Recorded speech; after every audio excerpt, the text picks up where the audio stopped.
and gentlemen, Mr. Oswald Mosley. By the time Oswald Mosley steps onto the stage, Peaky Blinders has already taught us how to read power.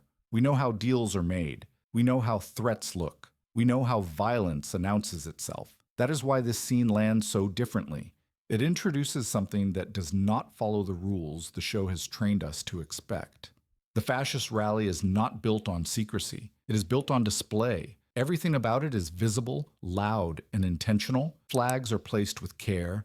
Bodies are arranged into symmetry. Sound is amplified, not hidden. This is power that wants to be seen, not power that works from the shadows.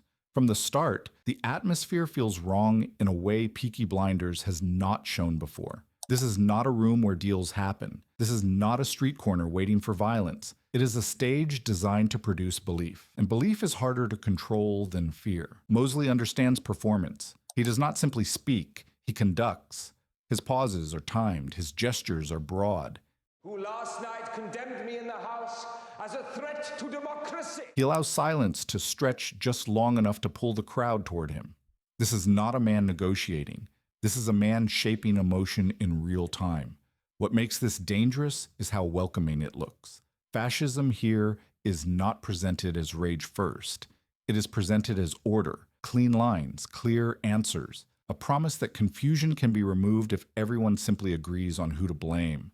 That promise is seductive, especially to people who feel ignored. The crowd is not forced into loyalty. They are invited into it.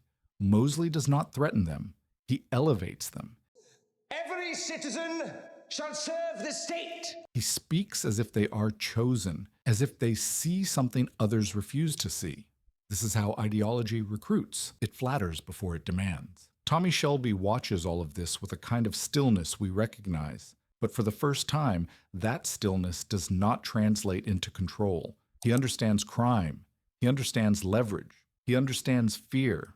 What he is facing here operates on a different fuel. Tommy's usual advantage is preparation. He plans ahead. He sets traps. He limits outcomes. But ideology does not need immediate results. It spreads slowly. It grows through repetition. It does not care if one man resists, as long as many others listen. This is where his power proves insufficient. There is nothing to buy here, nothing to threaten quietly, no single pressure point that collapses the structure.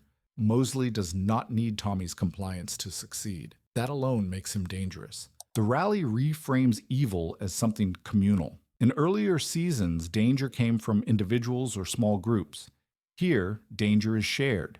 It lives in chance, in synchronized movement, in the comfort of belonging. That scale changes everything. The visual language reinforces this shift. The crowd moves as one. Faces blur into patterns. Individual identity dissolves into collective purpose. This is the opposite of the Peaky Blinders world, where power comes from knowing exactly who controls what. Mosley thrives in this environment because it protects him. Criticism becomes harder when disagreement marks you as an outsider. Violence is no longer personal. It becomes justified, even celebrated, if framed as necessary for the group's survival. Tommy recognizes the threat, but recognition is not the same as solution. His instincts push him toward action, but any direct move risks turning Mosley into a martyr. That restraint is new territory for him. Violence would only feed the narrative. This is why the scene is so unsettling. For once, Tommy cannot dominate the room by being smarter or colder. Mosley does not need to outthink him. He only needs to keep speaking. The longer he holds attention, the stronger he becomes. And our people are threatened by gathering disaster. Fascism here is shown as theater. It relies on symbols more than facts. It simplifies complex problems into stories with villains and heroes. Those stories spread faster than truth because they are easier to remember. The crowd's response is crucial. They are not passive listeners. They are participants. Every cheer reinforces belief. Every raised arm confirms alignment. Mosley feeds off that energy, and it feeds back into him. Tommy's presence does not disrupt this flow. If anything, it sharpens it. Mosley knows how to use opposition. He positions himself as calm against resistance, reasonable against chaos. That contrast strengthens his appeal. This is the first time in the series where the main threat cannot be handled quietly. Crime operates in the dark. Ideology demands the light. And once it has that light, it becomes harder to contain. The scene makes clear that this is not about territory or money, it is about narrative. Whoever controls the story controls behavior. Mosley is not trying to win an argument. He's trying to replace how people think. That shift leaves Tommy exposed. His methods rely on predictability. Ideology thrives on emotion. Emotion does not follow clean lines. It spills, mutates, and spreads beyond intention. The rally also redefines courage. Standing still here is not neutral. Silence can be interpreted as consent. Action can be reframed as proof of tyranny. Every choice carries risk, and none offer clean victory. This is why Mosley represents a new kind of evil. Not the Jews! He does not need to break laws openly. He bends norms. He does not threaten individuals. He mobilizes crowds. His power grows when challenged poorly. The scene's tension comes from inevitability. The rally will end. The crowd will leave, but the ideas will remain. That persistence is what frightens Tommy most. Guns can be hidden.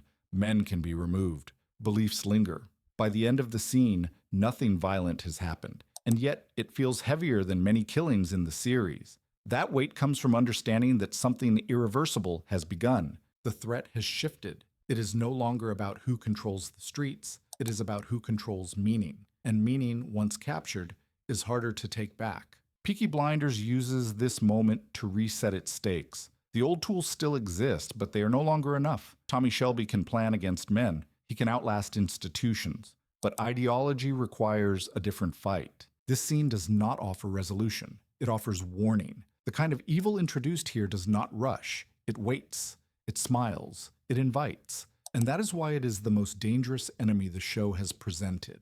Another unsettling element of the rally is how easily violence is deferred without disappearing. It is not absent. It is postponed. The energy in the crowd is controlled, not suppressed. That restraint makes it more volatile, not less. Force no longer needs to erupt immediately because it has been justified in advance. Mosley's strength lies in how he redefines patience. Greater Britain will be born of the National Socialist and Fascist creed! Unlike criminal power, which seeks quick resolution, ideological power thrives on duration. The longer it is allowed to exist, the more normal it becomes. The rally is not a peak moment. It is a planting. The environment itself contributes to this normalization. Everything is orderly. There is no visible chaos. That order sends a message stronger than any speech. This movement is stable, disciplined, and inevitable. Disorder is framed as weakness. Control is framed as virtue. Tommy is accustomed to reading rooms. He understands tension, fear, ambition, but this room does not react to him. It reacts to something larger. Individual presence matters less here. Collective focus overrides personal authority. This reveals a critical limitation in Tommy's worldview. His strategies depend on identifiable actors, someone to pressure, someone to isolate, someone to remove. The rally also exposes how language is weaponized differently. Mosley avoids specifics. He speaks in broad promises and shared grievances. This allows each listener to fill in meaning that suits them. Precision would limit appeal. Ambiguity expands it. This is why rebuttal becomes ineffective. You cannot dismantle a claim that shifts shape depending on who hears it. Tommy understands facts and outcomes. He's now facing suggestion and mood. Those cannot be cornered easily. The visual contrast between speaker and audience reinforces hierarchy. Mosley stands elevated, framed cleanly, isolated against symbols. The crowd blends into mass. That separation creates reverence. He appears singular. They appear unified.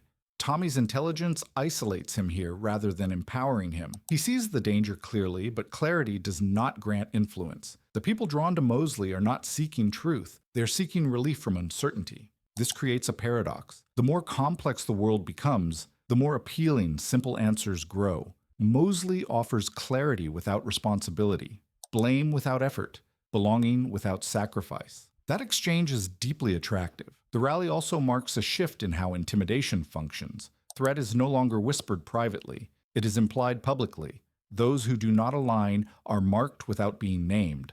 Silence becomes pressure. Absence becomes suspicion. For Tommy, this removes his usual advantage of deniability. In his world, nothing is official. Here, everything is declared. That openness shields the movement. Attacking it openly risks validating its claims. The crowd's discipline is as important as its size. People move together. They respond together. This coordination signals readiness, not for immediate action, but for obedience. That is more dangerous than impulsive violence. The scene also reframes leadership. Our empire has shown all the signs of disintegration. Mosley does not position himself as one of the crowd. He positions himself as their voice. That distinction matters. He's not sharing power. He's absorbing it. Tommy recognizes the pattern but cannot interrupt it without becoming part of the performance. Any visible opposition becomes content. Any disruption reinforces Mosley's image as embattled and righteous.